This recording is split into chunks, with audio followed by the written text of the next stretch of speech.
Well, hello friends. I am currently using an improvised microphone. It's a Rode mic on a piece of paper. I really hate the way this looks when it's clipped on a close t-shirt, and also this is just fun to hold. We've got a friendly Primrose who has decided to join us today. She will probably be napping in the background. Let's just let her do her thing, am I right? She knows how to make something aesthetic, that's for damn sure. Today we're gonna explore the wide world of denying ourselves fun things. And in that pursuit, I am gonna go without social media for a week. As a person who's lived their life partially online since they were 14 years old, I have never taken an intentional break from the internet. I always felt like I was the type of person who could put their phone down and go live their real life without it ever really being a problem. And if I ever binged on a day, like spent, 8 hours doom scrolling, that was just a fluke and it wasn't something that happened that regularly. This changed for me and probably the rest of the world during 2020 when we were all made to stay indoors and spend our entire lives online. At this point, you had a moral imperative to be online, not just because you physically couldn't go outside, but also things were moving at such a crazy pace that if you were offline for too long, you would miss political importance by the second. A few hours of online cultural information could tell you if you were supposed to be posting a black square or if that was super chuggy and horrible to do. So it was important to be online, not just because you couldn't go outside, but because you were missing important cultural information if you weren't online. I would say this put me in sort of an internet FOMO space where even when I was offline, like to sleep for 8 hours, I would wake up feeling a sense of dread that I had missed out on something really important that had happened in America. I was, for the most part, in lockdown in the UK. So every time I would wake up and there would be a fresh hell to experience, I think that definitely set something in motion that meant that I always felt like I needed to check my phone. I think this cemented the idea that being chronically online was the new norm. Your social life played out online, your political life played out online, and because of dating apps like Hinge and Bumble, your love life played out online largely. When I started making videos at the tender age of 14, the internet was a very different place. And I know you hear a lot of YouTubers and influencers say that, but it's fucking true. Influencer wasn't really a word people used, let alone a job title. And the vast majority of people making content were doing it as some sort of creative escape,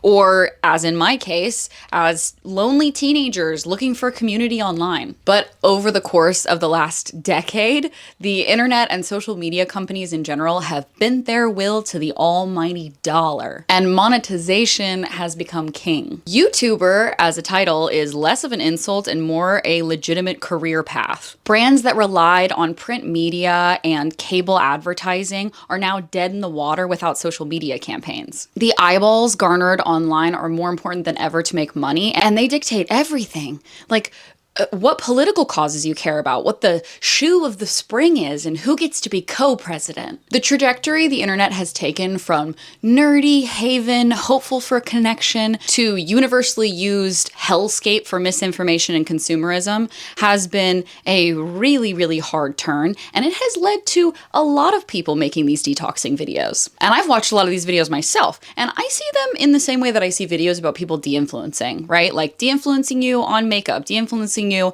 on clothing. It's all about us recognizing that we're in this overconsumption cycle and trying to cut back on it. And that's pretty much exactly what I'm trying to do with this video. Now let's get into the nitty-gritty. My average screen time for the last week was 6 hours and 41 minutes. Oh, that's so painful to say on the internet. I'm spending nearly half of that day on my phone, scrolling. My culprit for most engaged with app was, of course, TikTok. I'm not surprised by that in the least. My second most interacted with was Instagram, which is also not a huge surprise to me. And my third and fourth were tied between Balatro and YouTube. If you don't know what Balatro is, forget you heard the name. Turn back now. Run! The main thing that I assumed about my usage was that it probably peaked in the morning, right when I woke up, and right when I went to bed.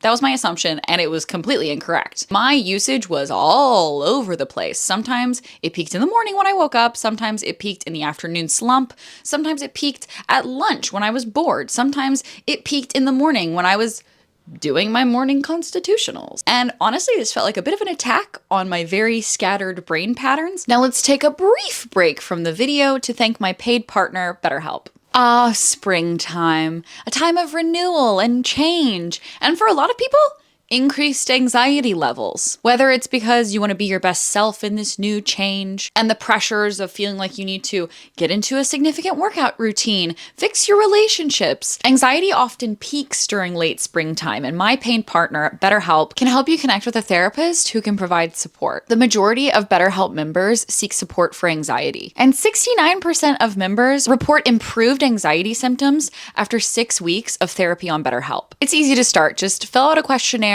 and they'll connect you with a credentialed therapist as soon as possible. You can easily switch therapists anytime for no extra charge if it's not the right fit. They carefully make sure therapists on the platform are well qualified, and their customer support team is there if you have any questions or need any help. Let BetterHelp help you rule your anxiety so it doesn't rule you. Click the link in the description or go to my link, betterhelp.com/rose, to get 10% off your first month of therapy. Thank you again to my paid partner, BetterHelp, for partnering with me on this video. Now let's get back to the vlog. But overall, I didn't like the fact that a large portion of my adult life was spent scrolling on TikTok or playing some silly little card game.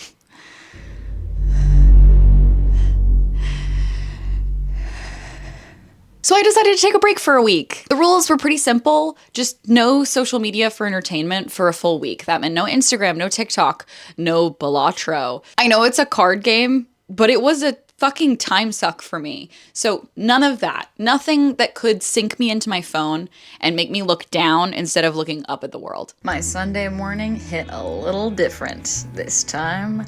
I started off by reading a little bit, then I went to Pilates, then I did some journaling and also did some drawing out of this little Morpho book. And this is definitely going to be one of my most productive days. I had the highest energy. I wanted to do well on this no social media week. I went to Victoria Park with friends and Will, and we had a great time. I did imbibe on a bunch of beers, though. I would be on my phone right now waiting for an Uber. And yet, I'm not. What a crazy life. What a crazy time. I am so hungover. I don't know if I've ever been this hungover in my life, maybe. I'm growing cat grass. Yeah.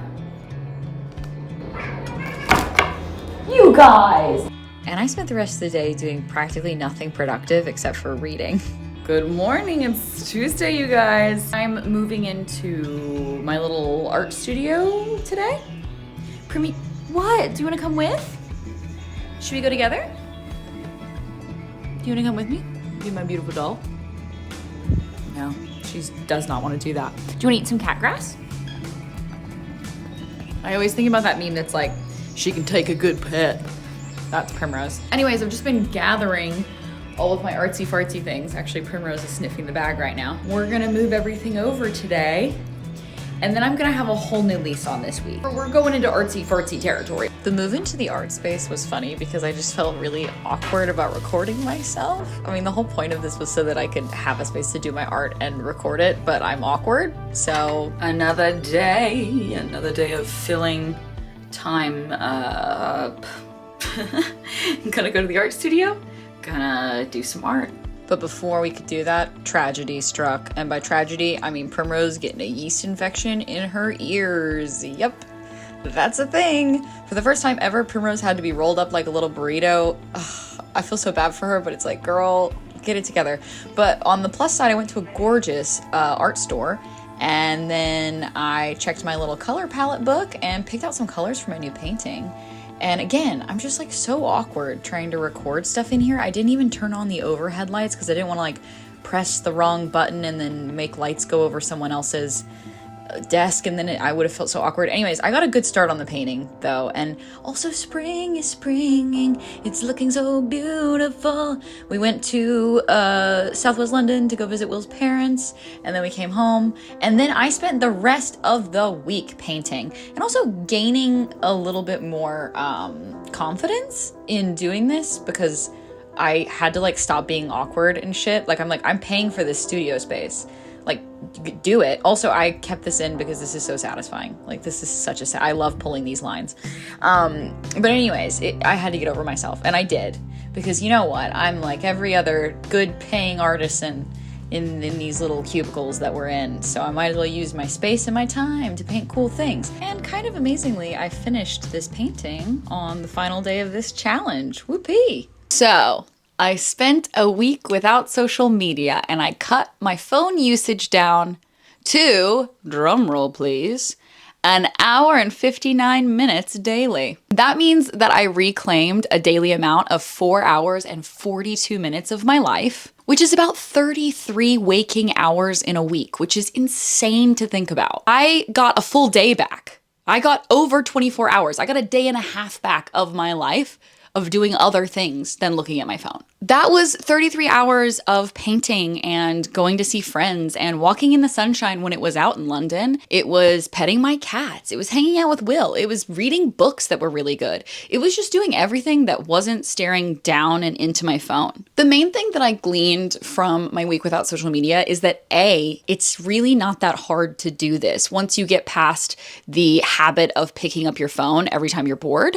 Once you break that muscle memory, it's really not hard to do this. But B, the other thing that I realized was that our lives are intrinsically linked to our online lives. Like, you cannot separate the two anymore.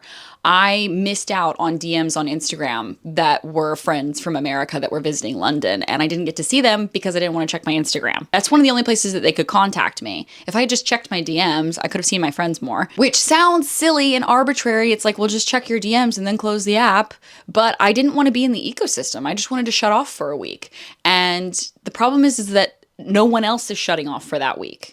Everyone else is still online. Everyone else is still posting. Everyone else is still messaging you. And the expectation is that you are also always online. You should also always be available. And I resent that, but unfortunately, that's a Pandora's box we already opened and we cannot close it back up. Everything Everywhere All at Once was actually a documentary because it really does feel like you need to be on every social media all the time. Like, you have to be ever present, or at least your avatar needs to be ever present. I guess what I'm trying to say is that it was naive of me to think that there wouldn't be any consequences to not being online for a week. The other kind of interesting thing about this is that when I got back on, the first thing that I did was I went on TikTok and I went to my friends tab and I went through all of my friends' videos from the past week. And I had such a fun time binging all of their content because I kind of missed them for a week. I wanted to see what Courtney was up to in Melbourne. She just moved there. I wanted to see what she was up to.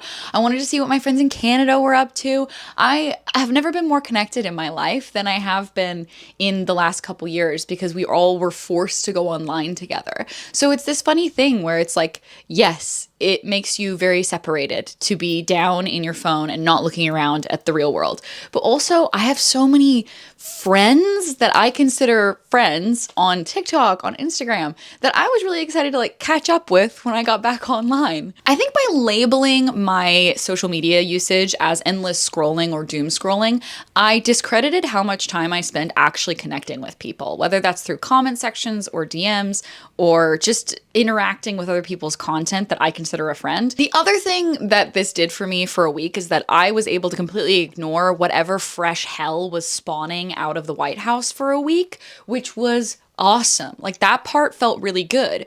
But there was a lingering sense of guilt because it's a privilege to be able to ignore something that isn't going to directly affect me. That being said, it is going to directly affect me because I am a woman who is American, and reproductive rights are constantly being lambasted in the US and being stripped down to basically nothing. One thing that I was anxious about for the week was that something horrible was going to happen, that there was going to be some fresh, horrible news that I was going to come back to. I really, really valued that I could go online and check out Jessica Valenti's page and get every single tidbit that I needed to hear about the political situation around reproductive rights in the US. It was great to be able to kind of step back in and get all that information. The really important stuff that I needed to hear about was coming through to me, whether I checked social media for it or not. My friends were telling me about stuff. My husband was telling me about stuff. I was still getting political news. It's just that I wasn't being fire hosed it every 2 seconds. So that part was very nice. And one thing that I can encourage you to do is, if you're feeling very overwhelmed by the political situation right now, focus on a few key issues that you are extremely passionate about. People who are marginalized are already doing this because they care about the things that impact them. And that makes complete and utter sense. If you can focus your energy on a few things rather than just taking the brunt shitstorm that's just constantly coming out of the White House, it might help you to feel a little bit more in control of the situation. The other question is, did ignoring everything for a week actually make me happier? No, surprisingly. I have a cycle tracking planner where I track, you guessed it, my menstrual cycle and my hormone fluctuations. And I also write down my mood, I write down my anxiety levels, I write down my bliss levels on a scale of 0 to 10. And my week with heavy social media usage, that was that over 6 hours and 41 minutes or something of usage, that week I bottomed out at a 5 on the bliss scale, but I also had a 3-day streak of a level 8. So I was pretty happy the week that I was spending most of my time on social media. My week without social media did feature a singular day at a 9 on the 1 to 10 scale of bliss, but I mean, that's a 10% increase. That's pretty good, but it did also bottom out at a 5 at one point. So I was as unhappy as I would have been just scrolling social media, and I was a little bit happier than I would normally have been scrolling through social media.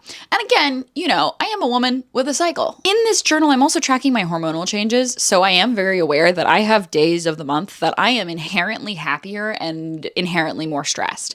And fortunately, these were days that were sort of neutral in between the drama of ovulation. So I can say with somewhat certainty that these were pretty neutral weeks to be looking at. The big benefit of this week without social media was that I had 5 hours in a day where I could do pretty much anything else but look at my phone. I moved into a new art studio and I painted and hung out with my friend Adrian. I read 2 books and I really enjoyed both of them. I finished it.